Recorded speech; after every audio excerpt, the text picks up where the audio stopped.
हाँ नमस्कार, आवाज आ रही?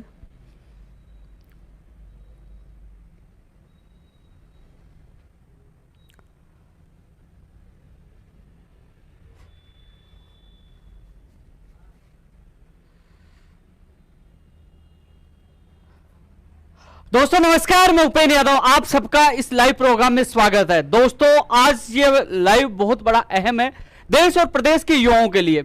लेकिन सबसे बड़ा सवाल है, मेरे प्रदेश के युवा कहां जा रहे हैं। लगातार वो सोचते हैं अपने लिए कि मेरी भर्ती कब आएगी, चाहे रीट हो, चाहे पटवारी हो, चाहे कंप्यूटर शिक्षक भर्ती हो, और चाहे तमाम प्रदेश की वो भर्तियां हो, चाहे टीआरए की भर्ती हो, चाहे ग्राम सेवक की भर्ती हो, तमाम भर्तियों के बारे में सोचते हैं कि मेरी भर्ती कब आएगी। लेकिन सबसे बड़ा सवाल है, अपने दिल पर हाथ रख कर सोचिए कि सबसे बड़े दो मुद्दे हैं, उनके बारे में कोई नहीं सोचता।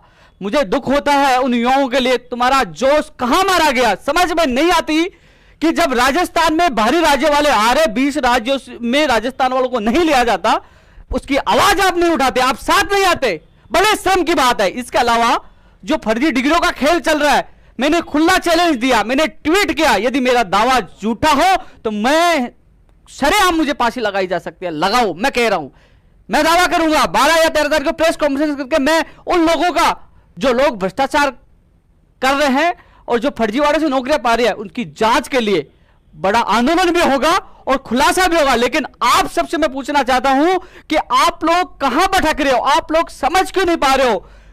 क्योंकि जब भर्तियां तो आएगी, आप वर्तमान में देखिए अन्य राज्यों में भर्तियां रुकी पड़ी है, राजस्थान में भर्तियां आएंगी तो बाहरी वाले राज्य वाले आ जाएंगे। यदि बाहरी राज्यों का कोटा कम किया जाता है, समाप्त किया जाता है, या जिस प्रकार हरियाणा में जो अपने लोगों को 10 नंबर अलग से दिया जाता है, कहीं वहां की शैक्षणिक योग्यता के आधार पर, स्थानीय नागरिकता के आधार पर अलग अलग तरीकों से राजस्थान वालों को रोका जाता है। क्या राजस्थान में लागू नहीं हो सकता? क्या बाहरी राज्य वाले नहीं आएंगे तो किसको फायदा होगा? उपेंद्र यादव को होगा या आपको होगा? समझिए, आपकी सीटें वो लेके जा रहे हैं, लेकिन नहीं, मेरी तो रीट आ जानी चाहिए, मेरी तो कंप्यूटर भर्ती आ जानी चाहिए, मेरी जैन भर्ती आ जानी चाहिए, मेरे ग्राम सेवक आ जानी चाहिए, मेरे आरएस भर्ती आ जानी। अरे कम से कम वो रुकेंगे तो किसको फायदा होगा? दूसरा सवाल, जो फर्जीवाड़ा हो रहा है, जो नकली डिग्रियों का खेल चल रहा है, नकली खेल प्रमाण पत्र का खेल चल रहा है, दिव्यांग प्रमाण पत्र का खेल चल रहा है, प्रोविजन का खेल चल रहा है, प्रोविजन में डालो बाद में उनको पैसे लेकर सेट करने का खेल चल रहा है, वो किसको नुकसान हो रहा है सोचिए आप। लेकिन नहीं, मेरी भर्ती आ जाए, उपेंद्र यादव किसी आवाज उठाता नीचे करेगा। आप तो राजनीति के हो गए, आप तो हमारी आवाज नहीं उठाते,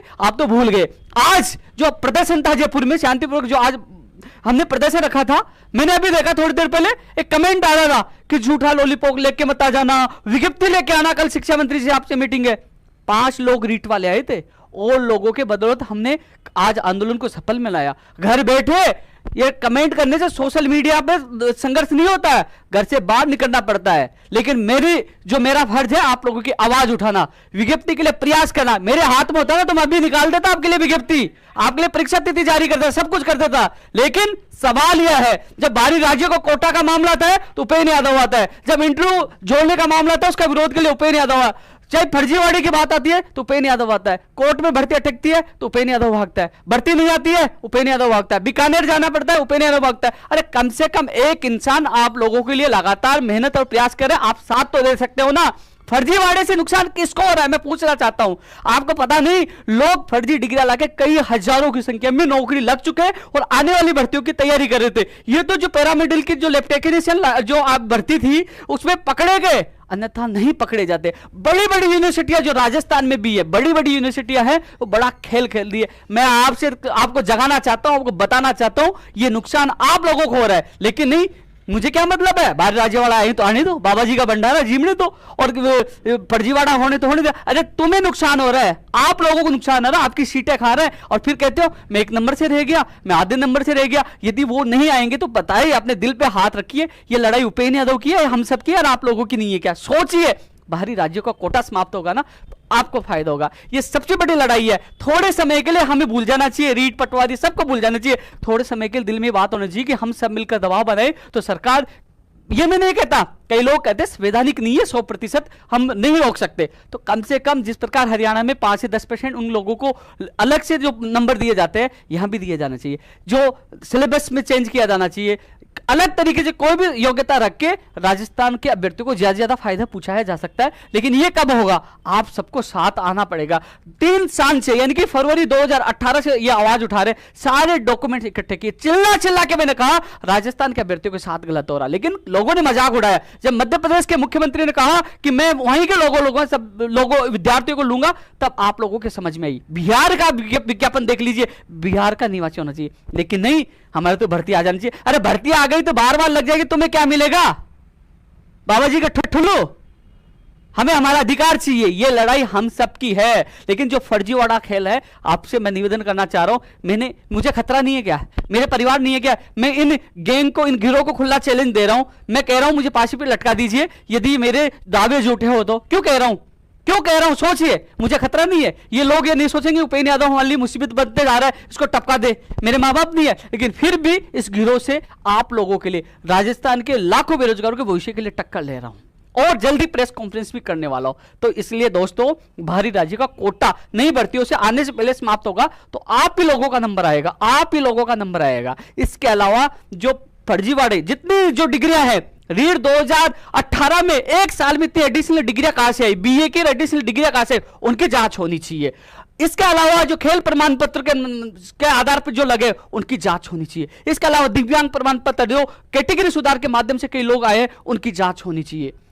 बड़े श्रम की बात है, डिवोर्स के नाम पर भी फर्जीवाड़ा हो रहा है, खेल प्रमाण पत्र के नाम पे फर्जीवाड़ा, इनकी जांच होनी चाहिए। और इनको पास करने वाले प्रोविजन में जो अधिकारी है, उनकी भी जांच होनी चाहिए, उनकी भी एसओसी जांच होनी चाहिए। और दोषी पाए जाते हैं, 100% दोषी पाए जाएंगे। मैं खुला चैलेंज के साथ कह रहा हूं, जांच करिए। मेरे दावा झूठाओ तो मैं हिंदुस्तान छोड़ के चलूं, मेरे को फांसी लटका दीजिए, मेरी गर्दन काट दीजिए। खुला कह रहा हूं, क्योंकि मेरे पास ऐसे कई तथ्य हैं जिसको जवाब आने वाले समय में देना पड़ेगा कि आपने उसको अलाउ कैसे किया, उसकी अनुशंसा कैसे भेजी, जब आपको पता है कि वो फर्जी है, उसकी जांच क्यों नहीं करवा पाई। वो भी आपके सामने वो दावा मैं तथ्यात्मक जल्दी ही सबूत पेश करूंगा। लेकिन आप सबको, क्योंकि सबसे बड़ी समस्या है, 9 साल से लगातार मैं संघर्ष कर रहा हूं। कभी कोई बेरोजगार जो लगातार उसकी पीड़ा मैं देखता हूं, तो उसके लिए मैं साथ खड़ा रहता हूं। कोई भी मुसीबत आती है, बाहरी राज्यों का चाहे कोई भी मुसीबत आती है, सबसे पहले मैं खड़ा रहता हूं।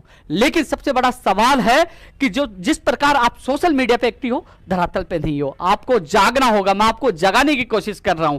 आज हकीकत जानना चाहते हो आप लोग, मैं राजस्थान बेरोजगार एकीकृत महासंघ चला रहा हूं। 2 से 2.5 लाख लोग इससे संघर्ष के दौरान, हमारे संघर्ष से, हमारे प्रयासों से आज सरकारी जॉब में नौकरी लग के चले जाते हैं। कुछ अपवाद है, कुछ लोग ऐसे हैं जो हमारा सहयोग कर पाते, लगभग 99% लोग चले जाते हैं। लेकिन सबसे बड़ा सवाल है, आज बेरोजगार संघ ऑफिस हम रहते हैं 4-5 लोग, और सारा खर्चा कहां से चल रहा है, कभी किसी के सामने हाथ नहीं फैलाया। लेकिन सच यह है, मेरे साथ 2 लोग रहते हैं और वो बिल्डिंग मटेरियल का काम करते हैं। आधा सहयोग वो करते हैं, आधा मैं उधार लेता हूं, खुद को पूरे कर्जे में डुबा रखा। लेकिन फिर भी राजस्थान के युवा बेरोजगारों के लिए लड़ाई लड़ता हूं कि हां, कि सिस्टम में सुधार हो, सही समय पे बेरोजगार को रोजगार मिले, उनके सपने साकार हो। क्योंकि आपके साथ साथ उन माँ बापों के सपने होते हैं कि मेरा बेटा और बेटी नौकरी कब लगेगा। लेकिन दुख ये होता है कि 9 साल संघर्ष करने के बावजूद भी फर्जीवाड़ा हो रहा है, वो लोग नौकरी लग रहे हैं और बाहरी राज्य वाले आ रहे हैं। इन दोनों चुनौतियों का सामना हमें करना होगा। मैं आपसे हाथ जोड़ के निवेदन करता हूं कि आप लोग इस संघर्ष में साथ दें। आपका पसीना बहेगा, वह मेरा खून बहेगा, मैं कभी पीछे न हटूंगा। लेकिन इस संग्राम में, इस रण में आपको साथ आना होगा, उन लोगों को रोकना होगा। भर्तियां, मुझे पता है, भर्तियां सही समय पे हो, उनका कैलेंडर जारी हो, यूपीएससी की तर्ज पर हमारी भर्ती परीक्षाओं की प्रणाली मजबूत हो, समय पर परीक्षा हो, समय पर परिणाम आए और समय पर उनकी ज्वाइनिंग हो। कम से कम 6 महीने में उनकी नियुक्ति प्रक्रिया पूरी हो जानी चाहिए। बजट में घोषणा की गई भर्तियों की विज्ञप्तियां 2013 से लंबित भर्तियां वो पूरी हो। लेकिन यह कब तय होगा? जब प्रदेश के लाखों बेरोजगार एकजुट होंगे। क्योंकि अभी कोरोना चल रहा है, लगातार लोग कहते हैं कि हम सड़क पे आ जाए। सड़क पे आना भी जानते हैं, लेकिन कोरोना चल रहा है, किसी को कोरोना साबित कर दिया, बॉडी भी नहीं देंगे। क्योंकि परिस्थितियां हैं, हम आ भी जाएंगे, एक दिन से ज्यादा रुकने नहीं देंगे। क्योंकि हम बार बार, हम जब भी अब इस बार जो प्रयास करेंगे, इतना बड़ा करेंगे, यही है कि हम सब मिलकर इतना बड़ा प्रयास करेंगे कि यहां जयपुर राजधानी में पैर रखने की जगह नहीं होगी। क्योंकि हम चाहते हैं सिस्टम में सुधार हो। हम किसी सरकार के खिलाफ नहीं है, किसी पार्टी के खिलाफ नहीं है। हम चाहते हैं बेरोजगार को समय पे रोजगार मिले। जैसे नेताओं के समय पर उनको चुनाव हो जाते हैं, उनका परिणाम आ जाते हैं, वो शपथ ले लेते हैं, तो बेरोजगारों के लिए क्यों नहीं होता? यह बड़ा सवाल है। सबसे बड़ा सवाल है कि जिस प्रकार आपने देखा होगा कि भर्तियां 2013 से आज भी लंबित है। हर बेरोजगार दुखी है, परेशान है। आज ये मेरा आक्रोश इसलिए है कि मैं लगातार देखता रहता हूं कि आप नीचे कमेंट करते, ये नहीं किया आपने, ऊर्जा विभाग के लिए बोला आपने, रीट के लिए नहीं बोला। अरे अकेला इंसान कहां कहां भागेगा, कभी बीकानेर, कभी हाईकोर्ट, कभी शिक्षा विभाग, कभी कहां, कभी कौन सी भर्ती, कौन सा, कभी सिलेबस। यार अकेला इंसान भाग तो रहो ना। मैं वो नेता तो नहीं हूं जो आपकी वोट लेके एमएलए बन के विधानसभा में बैठा, लेटर पैड में लिख के कह रहा हाँ मैंने आपकी मांग उठाती। लेटर पैड से कुछ नहीं होगा। बोले आप सच्चा हितैषी हो तो हमारे साथ सड़कों पर आइए, हमारी आवाज उठाइए, माननीय मुख्यमंत्री से मिलिए और हमारी मांग पूरी करवाइए। कभी रीड 2016, 2017, 18 वेटिंग का मामला हो, नर्सिंग भर्ती 2013 का मामला हो, पंचायत राज एलडीसी का मामला हो, आयुर्वेद नर्सिंग भर्ती का मामला हो, तमाम जो 2013 से लंबित भर्तियां हैं। तो आपसे मेरा यही निवेदन है कि हमें मिलजुल कर सही दिशा में काम करना होगा। हम युवाओं को जागना होगा, सोशल मीडिया के साथ साथ धरातल भी काम करना होगा। बात प्रदेश की नहीं, यही स्थिति रेलवे की, आरआरबी की, ग्रुप डी की, जो एसएससी की वो भर्तियां, उनकी भी हालात यही है। आने वाले समय में मुझे लगता है कि युवाओं की जो जिस प्रकार वर्तमान में दुर्गति हो रही है, आने वाले समय में इससे ज्यादा इन नेताओं की वजह से बेरोजगारों के साथ गलत होने वाला है। क्योंकि हमें जागना होगा। नेता हम बनाते, सरकार हम लेके आते, तो हम ही सिस्टम चेंज कर सकते। हम सब मिलकर, जो हमें बेरोजगार करने वालों को, हम सब मिलकर उनको बेरोजगार कर सकते हैं। इतनी मादा भी रखते हैं, इतनी ताकत भी है, लेकिन हमें अपनी ताकत पहचानी होगी। हमें अलग अलग भटकना नहीं होगा, हमें एक जगह होना होगा, लड़ाई लड़नी होगी। ऐसे मामले हैं, कभी 587 पद काट दिए जाते, कभी विज्ञप्ति जारी नहीं होती, कभी पैटर्न जारी नहीं होती, कभी घोषणाएं हो जाती, घोषणाएं पूरी नहीं होती, बेरोजगार होते रहते हैं। कभी ऐसी स्थिति होती है कि जब मैं कई लोगों के आंसू देखता हूं, कई बार मेरा दिल कांप उठता है, लेकिन क्या करें, मजबूरी है। अब कोरोना चल रहा है, कोरोना में इकट्ठा नहीं हो सकता। गुस्सा है, लेकिन सही समय पे वो गुस्सा भी फूटेगा। लेकिन उससे पहले मैं चाहता हूं प्रदेश के तमाम बेरोजगारों को एक करना। जिस दिन वो गुस्सा फूटे तो पूरे देश को पता चले कि राजस्थान में युवा बेरोजगारों में कितना जोश है। इसलिए आप सबको एक करना चाहता हूं, आप सबको एक छत पे लाना चाहता हूं। मैं ये नहीं कहता कि मेरे लीडरशिप में आइए, मैं किसी का कार्यकर्ता बन के, मेरे कोई भी हो, मैं आज खुले में कह रहा हूं, आप सब एक हो जाए। कोई नेतृत्व करना चाहिए तो राजस्थान का कोई भी व्यक्ति मेरे जगह आके नेतृत्व कर सकता है। मैं उसके पीछे खड़ा होकर कंधे से कंधा मिलाकर साथ दूंगा। मुझे मेरे प्रदेश के बेरोजगार को न्याय चाहिए, समय पे भर्ती हो, समय पे उनको रोजगार मिले, जहां से नहीं वादे पूरे हो। और अब जो हम टैगलाइन चला रहे, बेरोजगार को रोजगार दो। सबसे बड़ी एक चीज और बता दूं आपको दोस्तों, जो तमाम और भर्तियों की मैं चर्चा करूंगा, मुझे पता कमेंट आ रहे होंगे, जरूर है, कमेंट स्टार्ट होंगे कि आप तो उस भर्ती की आज मांग उठा दी, आपने उस भर्ती की मांग उठा दी, आप हमें भूल गए। अरे दोस्तों, किसके लिए यार, किसके लिए कर रहा हूं मैं? 9 साल से किसके लिए? मेरे मुकदमे दर्ज है, मुझे कभी भी गिरफ्तार किया जा सकता है। मैंने कितनी यातनाएं झेली, कितनी बार जेल गया हूं, कितनी बार अनशन किया, किसके लिए? कि सोचिए आप, किसके लिए करता हूं, किसके लिए करता हूं? क्या है मेरे पास? कुछ नहीं, किराए का मकान है, किस्तों की गाड़ी है। यहां 9 साल से 2009 से घर से निकला था एसटीसी करने। मैं 9-10 साल से मेरे माँ बाप और परिवार से दूर हूं। पता नहीं कितने लोगों से, गिरोह से दुश्मनी ले रखी है, कब पता नहीं कोई टपका जाए। किसके लिए कर रहा हूं? मेरा सपना सिस्टम में सुधार हो और समय पे रोजगार मिले तो उन माँ बाप के सपने पूरे हो सकते हैं जो अपने बेटा और बेटी के लिए सपने देखते हैं। बड़ा दुख होता है जब फर्जीवाड़े की बात सुनता हूं। शर्म नहीं है इस व्यक्ति को, मुझे ही फोन करके कह रहा है कि मुझे बचा लो। बड़ा गुस्सा आया, उसके खिलाफ एक्शन लिया। एक दूसरा फोन भी आया था, मैं रिकॉर्ड नहीं कर पाया, कि आप जैसा कहोगे हम कर लेंगे, आपसे मिलना चाहते हैं। लेकिन मिलना चाहने के समझते हो क्या होता है? आप कहो जैसे कर लेंगे। वो रिश्वत देने की कोशिश कर रहे थे। लेकिन ये ईमानदार किसान का बेटा है, हिंदुस्तान की कोई करेंसी नहीं है मुझे खरीद पाए। सच्चाई और ईमानदारी के लिए जीता हूं और मरते दम तक उसके लिए जीऊंगा। गरीब हूं, पैसे नहीं, लेकिन मेरे जो ईमानदारी को कोई चैलेंज नहीं कर सकता। लाखों बेरोजगारों को प्यार और मान सम्मान मिलता है, उनके माता पिताओं को आशीर्वाद मिलता है। और जब तक मैं जिंदा हूं सच्चाई के लिए लड़ूंगा, मेरा आत्मस्वाभिमान को कभी बिकने नहीं दूंगा, क्योंकि हम सबको मिलकर लड़ाई लड़नी होगी। अलग अलग भर्तियों के मैं दुख जानता हूं, उन भर्तियों की भी चर्चा करूंगा। आज भी प्रदर्शन था, आज भी बात रखी है। दोस्तों, मैं कोई मुख्यमंत्री या मंत्री नहीं हूं, हम केवल प्रदर्शन करके आपकी आवाज बुलंद करने की कोशिश करते हैं। वो आवाज बुलंद करने की कोशिश करते हैं जब तक सरकार तक उनकी बात पूछे कि हाँ ये लोग मांग कर रहे, पीड़ित है, मीडिया के माध्यम से हमारी आवाज उठती है। आज भी प्रदेश की मीडिया ने जिन जिन मांगों के लिए हमने धरना किया था बहुत अच्छे तरीके से मांग उठाई है, मुख्यमंत्री तक और उनके मंत्री तक आवाज उठी है। कल सुबह 9 बजे शिक्षा मंत्री जी से हमारी जो आज की प्रमुख 4 मांगों को लेकर मुलाकात होगी। कल सुबह 9 बजे हमें वहां जाना है, चाहे रीढ़ शिक्षक भर्ती की विज्ञप्ति, पैटर्न, परीक्षा तिथि का मामला हो, पद बढ़ाने का मामला हो, कंप्यूटर शिक्षक भर्ती का पद जो कैडर बना दिया है उसकी विज्ञप्ति का मामला हो, बाहर राज्य का कोटा कम करने का मामला हो, नई स्कूल व्याख्याता भर्ती की विज्ञप्ति का मामला हो, वो कल शिक्षा मंत्री से मिलेंगे क्योंकि वो शिक्षा मंत्री के विभाग के मामले। इसके अलावा जो रीढ़ 2018, 16, 17 के एक और सूची के मामले में बात रखूंगा, लेकिन उस मामले में केवल माननीय मुख्यमंत्री जी को ही फैसला लेना है। इसलिए मैं कोशिश करूंगा, कहूंगा कि साहब विभाग आपका सही, आपका लेवल बड़ा हो गया, आप प्रदेश अध्यक्ष हो गए, तो कम से कम जाते जाते लोगों का भी भला कर दीजिए। मैं उनसे कल निवेदन करूंगा। इसके अलावा मुख्यमंत्री जी से मैं मिलने की पूरी कोशिश कर रहा हूं।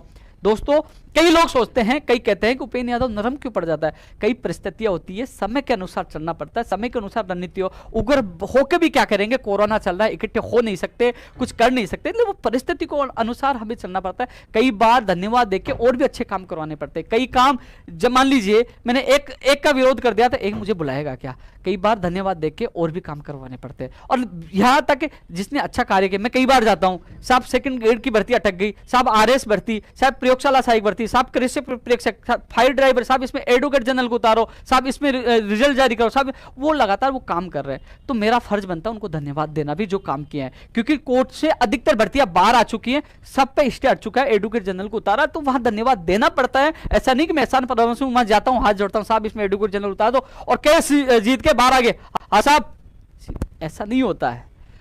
जब उन्होंने काम किया तो धन्यवाद ही बनता है और दूसरी मांग भी लेके जाना पड़ता है। तो दोस्तों, हम सब मिलकर एक नए राजस्थान का निर्माण करेंगे, हम सब मिलकर एक नई पहचान बनाएंगे, क्योंकि यदि हमारा भविष्य नहीं संवरा, यदि बेरोजगारों का भविष्य नहीं संवरा, तो उन लोगों को ये चेताना, उन लोगों को ये बताना कि हम तो बेरोजगार हैं, आने वाले 2023 में आपको जरूर बेरोजगार कर देंगे, क्योंकि हम में बहुत बड़ी ताकत है। हाँ, ये जरूर है कि अब यही है, कोरोना, उससे पहले सोशल मीडिया के माध्यम से धीरे धीरे कम संख्या के माध्यम से मंत्रियों और मिलकर, यानी मुख्यमंत्री जी से मिलकर कोशिश कर रहे हैं। इसके अलावा भी जो अधिकारी लापरवाही करें, मंत्री नहीं सुनते, तो जयपुर में बेरोजगार महापंचायत रखी जाएगी, जिसमें हजारों की संख्या में, पहली बार हजारों की संख्या में जुटेंगे। उसके लिए चाहे बसें लगानी पड़े, चाहे कुछ करना पड़ेगा, पूरा प्रयास करेंगे और अपनी ताकत दिखाएंगे। उससे पहले हम सबको एक होना पड़ेगा, अलग अलग भर्तियों की सब लोगों को, क्योंकि जब सारे, आपने देखा होगा केंद्र कई बार चुनाव होते हैं तो सारे लोग, सारे बदमाश चोर एक हो जाते हैं, गठबंधन कर लेते, बोले चुनाव तो जीतना ही है। क्या हम बेरोजगार एक नहीं हो सकते? हमें एक होना पड़ेगा और इसके लिए हम अभियान भी चला रहे हैं आप लोगों के लिए। मुझे कभी भी याद करो, मैं 24 घंटे आप लोगों के बीच में रहता हूं। आपको, आपने देखा होगा, सब लोग कोरोना से डरे हुए हैं। मई, जून, जुलाई, अगस्त तक आपके साथ, कभी किराया माफी के लिए, कभी बीकानेर, कभी कहां, मैं आप लोगों के बीच में हूं, लगातार आप लोगों की आवाज तो उठा रहा हूं। कोई एक इंसान है जो आवाज तो उठा रहा है, लेकिन उसी इंसान की कई बार आप कमेंट करते हो, कुछ नहीं होगा, चलो कोई कुछ नहीं होगा, प्रयास तो कर रहे हैं ना, घर बैठे निठल्ले तो नहीं है ना, कम से कम आवाज तो उठा रहे हैं, आवाज तो बुलंद कर रहे हैं, लेकिन विज्ञप्ति लेके आओ। अरे हम प्रयास कर सकते हैं, दबाव बना सकते हैं, दबाव बनाकर जल्द से जल्द कार्य करवाने की कोशिश कर सकते हैं, वो कर रहे हैं हम। लेकिन आप सबसे मेरा एक और निवेदन है कि कम से कम हम सोशल मीडिया पे जो प्रयास करें, जैसे आज का आंदोलन था, उसको ज्यादा से ज्यादा तक लोग, मंत्रियों को, एमएलए को टेक करना चाहिए, भेजना चाहिए कि युवा जाग चुका है और ये युवा आक्रोश आने वाले समय में बहुत बड़ा आक्रोश हो सकता है। राजस्थान की बात नहीं, केंद्र में जो जितनी भर्तियां हैं, किसी की परिणाम नहीं आया, किसी के एग्जाम नहीं, और जिसका एग्जाम हो गया, परिणाम उसकी ज्वाइनिंग नहीं हुई, ये सबसे बड़ी दुविधा है। राज्य सरकार से ज्यादा केंद्र सरकार की भर्तियों की हालत खराब है। अब माननीय प्रधानमंत्री मोदी जी, आपको भी जागना होगा, युवाओं का विकास होगा तो देश का भी विकास होगा, देश भी बढ़ेगा। युवाओं की तरफ आपको ध्यान देना होगा। अब युवा भूल चुके हैं वो थाली बजाना, वो मोमबत्ती जलाना। अब वो चाहते हैं कि उनके सपने साकार हो, उनके लिए रोजगार के अवसर उत्पन्न हो, उन लोगों को समय पर रोजगार मिले। वो थाली बजाएंगे, मोमबत्ती भी चलाएंगे जब आप रोजगार के अवसर उनको प्रदान करेंगे, जब उनको समय पर रोजगार मिलेगा। आप कहोगे तो डांस भी करेंगे, लेकिन रोजगार उनको चाहिए। दोस्तों, कई, मुझे पता है कि लोगों के कमेंट आ रहे होंगे अपनी अपनी भर्तियों को लेकर, उनके लिए भी मैं चर्चा कर लेता हूं, क्योंकि अब जो मैं बेसिक चर्चा कर रहा था केवल वर्तमान परिस्थिति के लिए, क्योंकि हमें एक होना होगा, हमें लड़ना होगा। मुझे उन बहनों के भी आंसू याद है 2013 की एनम जीनम जो है नर्सिंग भर्ती 2013, मुझे पंचायत राज एलडीसी 10,029 परिवारों के सपने, उनके आंसू याद है। इसके अलावा जो राजस्थान पुलिस भर्ती के जो लोग हैं जो कह रहे हैं हमें परीक्षा तिथि थी, उनकी भी मुझे हर चीज याद है। मैं सोशल मीडिया पे हर चीज देखता रहता हूं, लेकिन कोशिश करता हूं, धीरे धीरे एक एक भर्ती को निकालकर उनके सपने साकार करने की कोशिश कर रहा हूं। आपने देखा होगा आरएस भर्ती 2018 कोर्ट में थी, कृषि प्रेक्षक, महिला सुपरवाइजर, प्रयोगशाला सहायक, इनको आरएस भर्ती को छोड़कर इन लोगों को ज्वाइनिंग हो चुकी है, इनको मिल चुकी है, सेकंड ग्रेड वालों को ज्वाइनिंग मिल चुकी है। चाहे इतना प्रयास किया है, आपके लिए भी मैं प्रयास करूंगा। मैं वचनबद्ध हूं, मुझे जैसा मौका मिलेगा एक एक भर्ती के लिए, एक एक बेरोजगार के लिए मैं आपकी सेवा करता रहूंगा, आपकी आवाज बुलंद करता रहूंगा।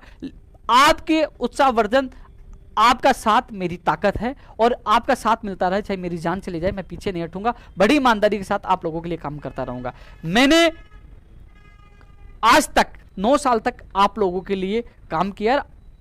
जिस प्रकार आप लोगों ने विश्वास जताया है, मैं आपके विश्वास पे खरा उतरता रहूंगा, लेकिन आप हम सबको मिलकर एक होना होगा और एक बड़ी रणनीति के साथ इस रण में उतरना होगा, रण को जीतना होगा, प्लानिंग और रणनीति के साथ। अब मैं सबसे बड़ी बात है दोस्तों, आज जो रीट की विज्ञप्ति कंप्यूटर शिक्षक भर्ती स्कूल व्याख्याता और बाहरी राज्य के कोटों को लेकर आज प्रदर्शन किया, अच्छा प्रदर्शन रहा और अच्छा मैसेज सरकार के पास किया। लेकिन 7 तारीख को राजस्थान पुलिस भर्ती जो है